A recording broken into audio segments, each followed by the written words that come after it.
Kama vijana huwa tunahimizana maisha ya utafutaji na tunahimizana kutafuta kweli kweli, tunahimizana kunyoosha kwenye swala zima la utafutaji, lakini utafutaji una taratibu zake, una procedures kwa wenzangu na mimi walopanda mabasi ya njano wanasema procedures, kwamba kuna hatua, utatoka hapo tenda hapo tenda hapa, ili kuweza kufanikiwa kulipata hilo kombe unaolipigania, lakini pia kuweza kulilinda, lakini pia kuweza kunufaika nalo.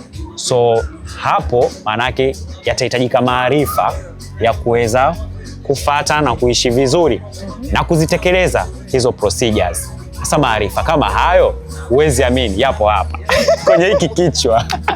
Naitwa Meki Kilalile, mimi ni career coach na pia ni digital marketing expert.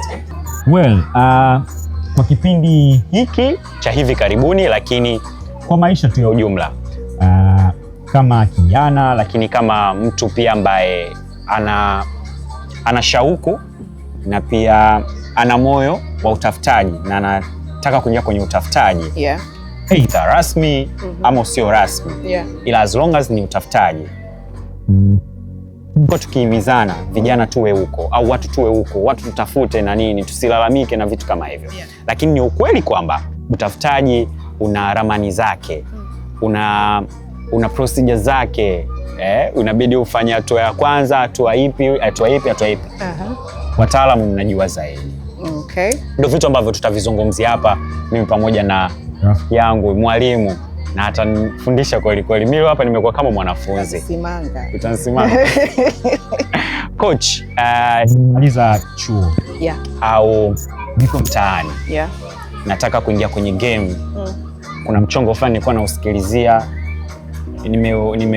nimefanikiwa kuweza kujua pengine ama sijafanikiwa kuweza kujua, lakini nimeusikia upo pale.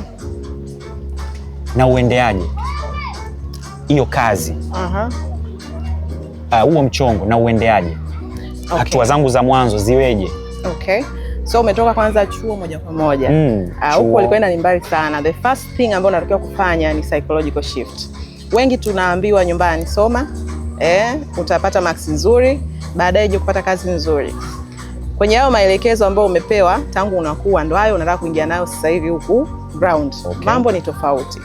So cha kwanza kabisa unatakiwa kufanya ni kuelewa kwamba kuna gap la namna ya kuuza value ambayo umeisomea, hawakukwambia. Kuna gepu? Namna ya kuuza value ya kile kitu ambacho wewe umekisomea. Hawakukwambia hicho kitu, inabidi ujifunze hicho kitu kwanza. Ni jinsi gani unaweza kucommunicate kwa mwajiri ama kucommunicate kwa mtu yoyote tu kwamba mimi ni mtaalamu bwana kwenye mambo ya accounting. Yes. Kwa hiyo ninaweza kusaidia kufanya namna gani unaweza kucommunicate hicho kitu. Hicho ndio kitu cha kwanza. Before you even start writing CVs. Kwa sababu ukishajua namna ya kucommunicate value, ina maana kwenye CV utaandika vitu vinavyoeleweka. Utauza value yako kwenye CV kwa staili hiyo.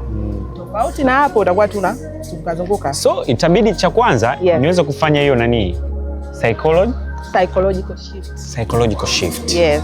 Nizamishe. Yes. Ambapo wewe sasa umetoka psychology yangu, nijijue nimetoka chuo sasa. Nimetoka mtaani, ndo nataka niingie kwenye ulimwengu.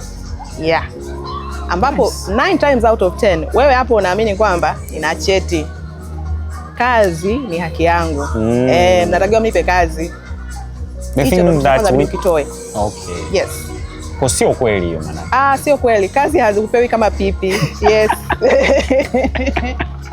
Haupewi kama pipi kwa sababu popote unapoenda kuomba kazi, wale watu wana invest kwako, wakikuchukua watakulipa mshahara, inabidi udeliver that.